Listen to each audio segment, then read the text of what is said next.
Assalamualaikum warahmatullahi wabarakatuh.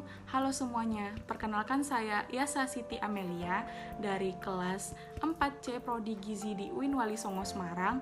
Nah, kali ini saya ingin menjelaskan salah satu teknik teknologi pangan, yaitu iradiasi bahan pangan.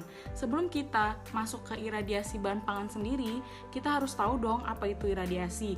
Nah, iradiasi sendiri ini adalah sebuah teknik penggunaan energi radiasi untuk penyinaran bahan yang dilakukan secara sengaja dan juga terarah, teman-teman. Nah, setelah kita mengetahui arti dari radiasi sendiri, kita masuk ke iradiasi bahan pangan. Apa itu iradiasi bahan pangan?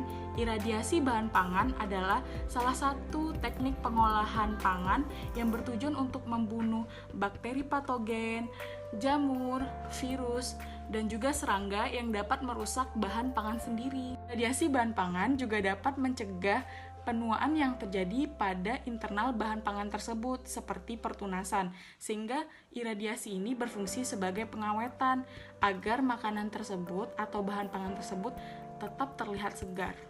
Iradiasi bahan pangan menggunakan energi elektromagnetik tertentu, yaitu energi dari radiasi pentagion. Nah, contoh-contoh dari radiasi pentagion sendiri adalah radiasi ultraviolet, kemudian radiasi alfa, beta, dan juga gamma.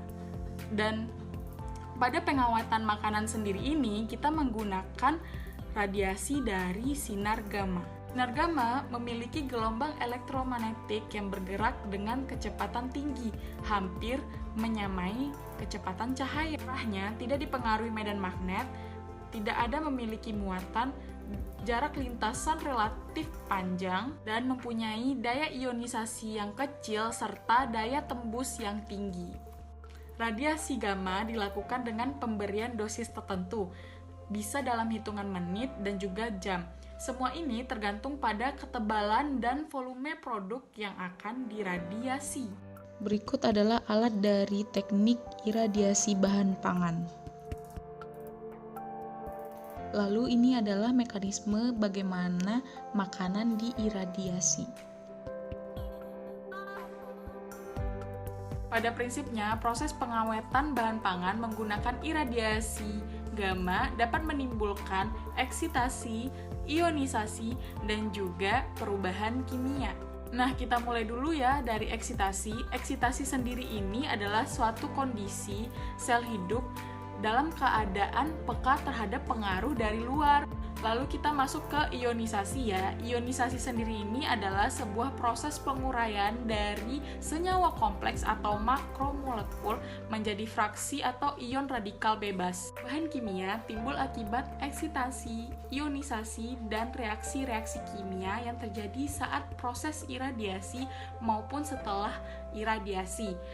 Jika perubahan kimia terjadi pada sel hidup, maka akan menghambat sintesis DNA-nya, lalu menyebabkan proses pembelahan sel dan pertumbuhan normal dari sel tersebut akan terganggu dan terjadinya efek biologis. Keamanan pangan iradiasi merupakan salah satu faktor yang harus diselidiki sebelum menggunakan iradiasi secara luas.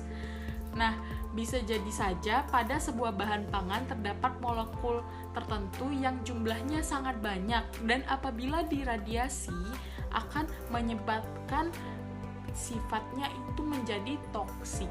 Direkomendasikan oleh FAO, WHO, IAEA pada bulan November tahun 1980 bahwa semua bahan pangan yang diiradiasi tidak melebihi dosis 10 kg aman dikonsumsi oleh manusia. Nah, itulah salah satu teknik pada teknologi bahan pangan, yaitu iradiasi bahan pangan.